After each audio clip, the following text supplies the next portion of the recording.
Desde logo. Então, nessa ação penal 502.13.65.32, depoimento do senhor Fernando Gomes de Moraes. Senhor Fernando, o senhor foi chamado como testemunha nesse processo.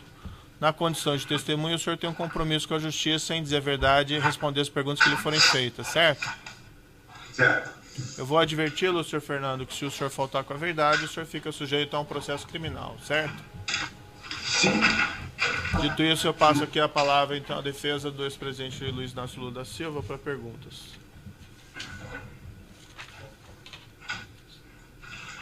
Senhor Fernando, bom dia. Bom dia. Senhor Fernando, o senhor poderia ainda que brevemente nos relatar a sua trajetória pessoal e profissional? Eu sou jornalista desde os 14 anos, comecei em Belo Horizonte, me mudei para São Paulo em 65, quando os Mesquita criaram o Jornal da Tarde. Trabalhei 10 anos no Jornal da Tarde, trabalhei na revista Veja, trabalhei na Folha, trabalhei na TV Cultura, depois passei a me dedicar a publicar meus trabalhos jornalísticos em livros, seja sob forma de biografia, seja sob forma de relatos de episódios históricos brasileiros ou estrangeiros, e tive uma breve passagem pessoal pela política. Fui deputado por 2 mandatos, fui secretário de Cultura do Estado de São Paulo e depois secretário de Educação do Estado de São Paulo, sem ter abandonado a minha atividade profissional original jornalística. Pois não. E em relação ao ex-presidente Lula, existe alguma situação pessoal ou profissional que tenha colocado o senhor em maior contato com ele, notadamente após ele ter deixado o cargo de presidente da República? Sim, eu na verdade conheço o ex-presidente Lula há 44 anos, quando ele era um sindicalista, um operário sindicalista, e eu era deputado. Me aproximei sem intimidades com ele, testemunhei a primeira prisão dele, uma dessas curiosidades do destino. Acabei testemunhando as 2 prisões dele. Não entrei para o PT, quando a maioria dos meus colegas foram para o PT, eu continuei na MDB, depois abandonei a política, e no período que o presidente exerceu a presidência da República, eu praticamente perdi o contato com ele, talvez por não ser muito afeito ao Palácio. Eu estive, na verdade, nos 8 anos dele como presidente, eu estive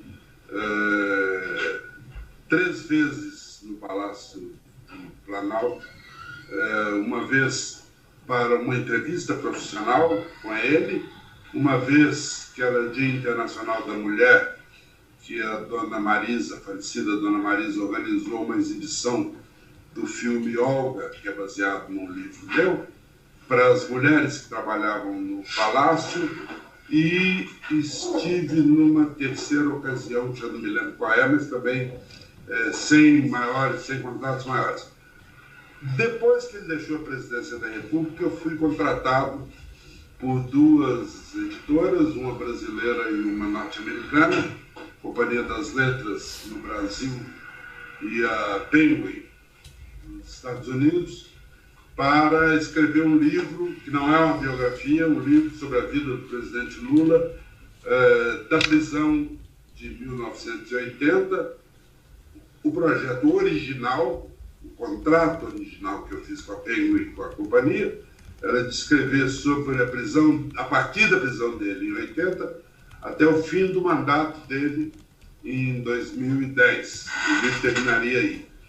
No entanto, como eu grudei no calcanhar dele, para usar, se o senhor me permite uma expressão vulgar, nos últimos, estamos em 2018, nos últimos 7 anos, Eu achei que seria um desperdício profissional eu ter tido o privilégio de conviver com ele durante toda essa crise que estamos vivendo até hoje, desde o golpe contra o presidente Dilma Rousseff até agora. Então, propus para os meus editores que eu fizesse o livro em 2 tomos.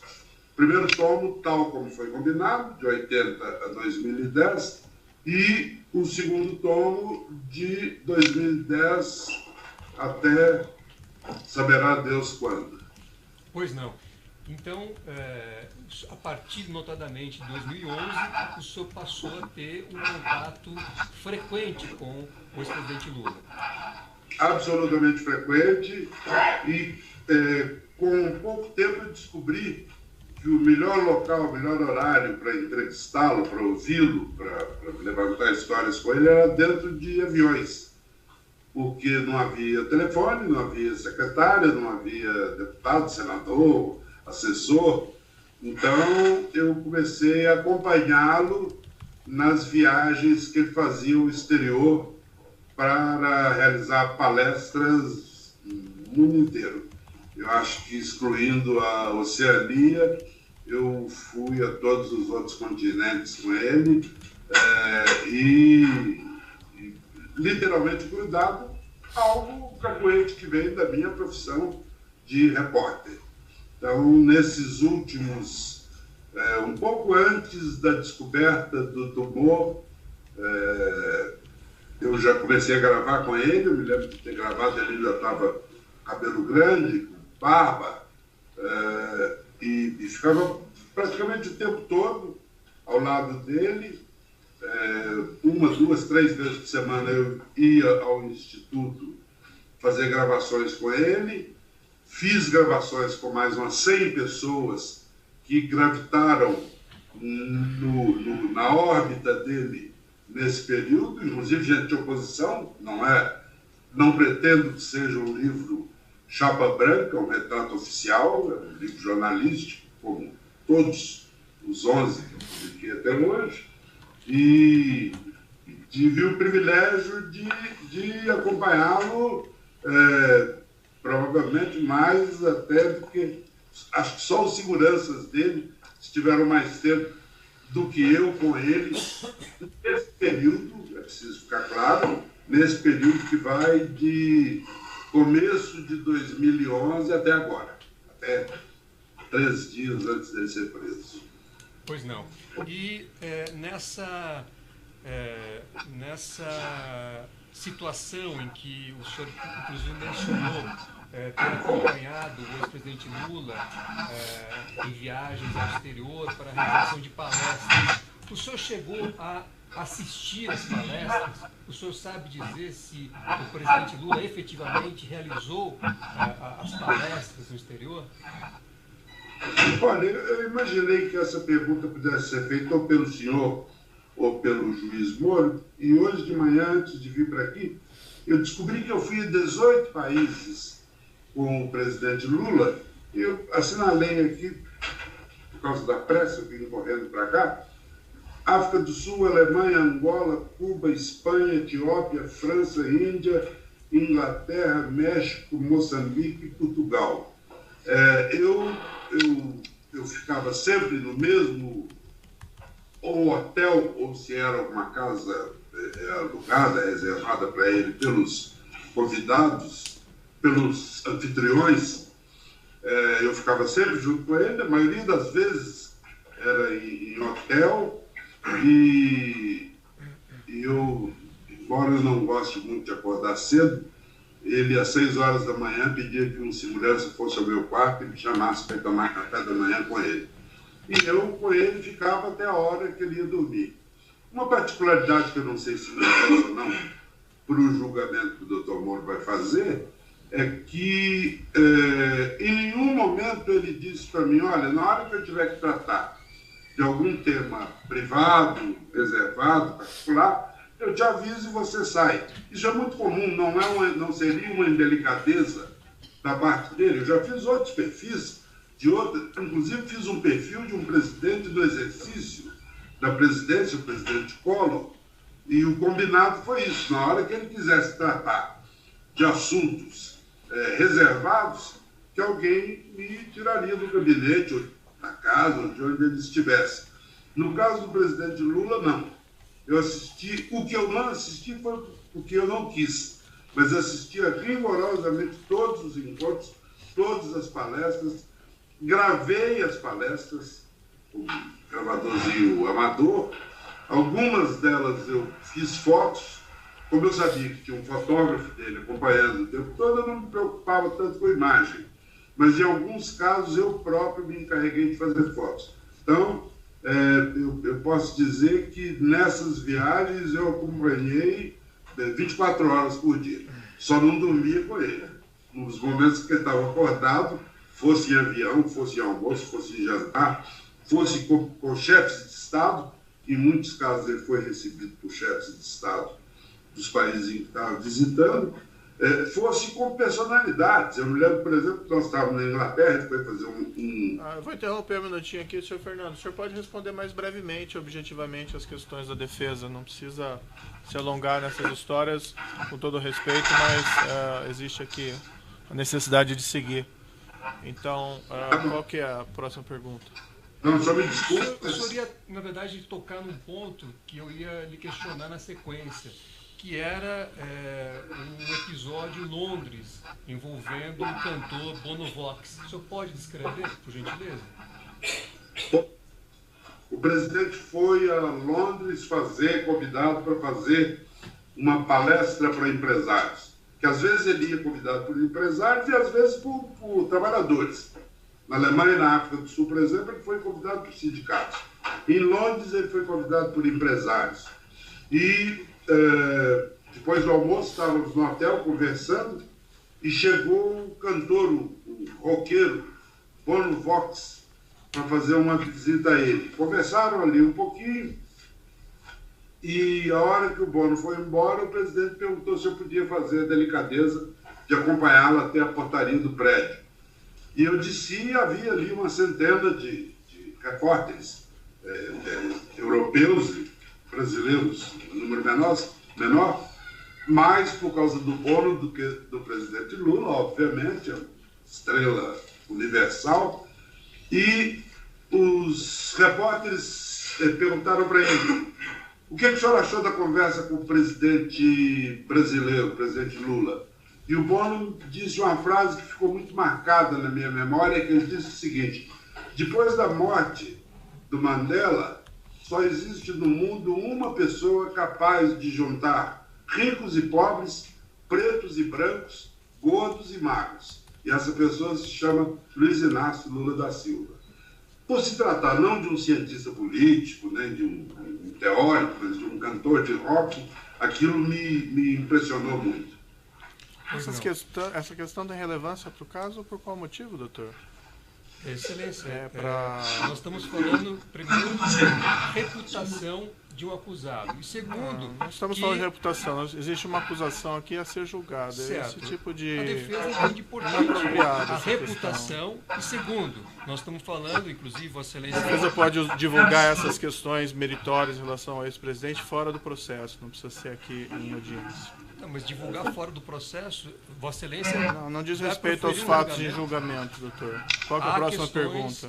Vossa Excelência sabe bem que há questões que devem levar em consideração... Essa questão não tem nenhuma relevância para o julgamento. E, aliás, eu não sei se incomoda Vossa Excelência a questão incomoda, doutor. Eu só acho que o processo não deve ser utilizado para esse tipo de propaganda. Não é propaganda, é uma questão de reputação. Nós estamos discutindo aqui a reputação e, mais do que isso... existe aqui uma discussão em torno de palestras, inclusive colocada em dúvida pelo juízo, e nós estamos aqui fazendo a prova de que as palestras foram realizadas, de que foram realizadas por uma pessoa de grande reputação e que havia um interesse em assistir às palestras. Então, qual que é a próxima pergunta? Absolutamente pertinente a questão. Eu posso fazer o uso da palavra, senhor juiz? Não. O senhor responde as perguntas que forem feitas.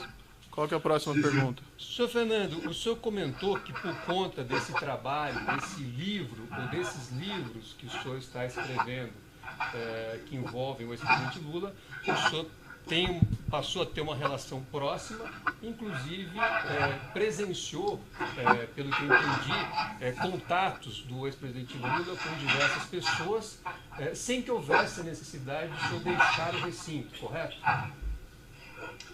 Sim, senhor. Exatamente da maneira que o senhor expôs, em nenhum momento, mesmo que fossem algumas conversas pelas quais eu não tinha nenhum interesse, encontro com o embaixador do Brasil no país onde a gente se encontrava, eram conversas aleatórias, mas como eu tinha sido convidado, seria indelicado da minha parte não estar presente. Então, assisti a todas, acho que praticamente todas as conversas que ele teve. Em nenhum momento, eu posso dizer isso, posso assegurar, em nenhum momento ele ou alguém da sua comitiva disse: olha, o presidente queria que o senhor ficasse fora 5 minutos, que ele precisa tratar de um assunto particular. Zero. Pois não. E o senhor, nessa situação, o senhor presenciou algum ato do ex-presidente Lula que pudesse sugerir a prática de um ilícito? Ou então, que pudesse sugerir, está ele resgatando algum ato que ele tenha praticado no cargo de presidente da República? Não. Solicitar ou exigir alguma vantagem indevida? Não, nada. Nenhum momento, nada. E o meritíssimo fez uso da palavra propaganda aí, que eu repudio, eu não estou aqui fazendo propaganda. Quero dizer, inclusive, que as viagens que eu fazia com o presidente, eu só ia no avião que o transportava quando havia lugar sobrando, quando não havia, as minhas viagens eram pagas pela Companhia das Letras.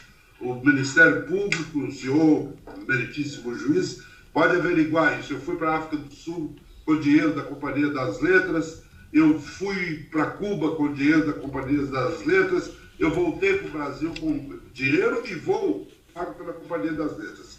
Então, em nenhum momento eu teria razão para estar fazendo propaganda de quem quer que seja. Eu não ia jogar fora uma carreira de 50 anos para fazer propaganda de um presidente da República. Pois não. Senhor Fernando, basicamente eram essas as perguntas que eu tinha ao senhor. Eu agradeço a sua colaboração e devolvo a palavra ao magistrado. Outros defensores têm perguntas? O Ministério Público tem indagação? A sede de acusação tem indagação? Certo. O juiz também não tem questões a serem colocadas. Vou declarar encerrado aqui o depoimento do senhor Fernando Moraes.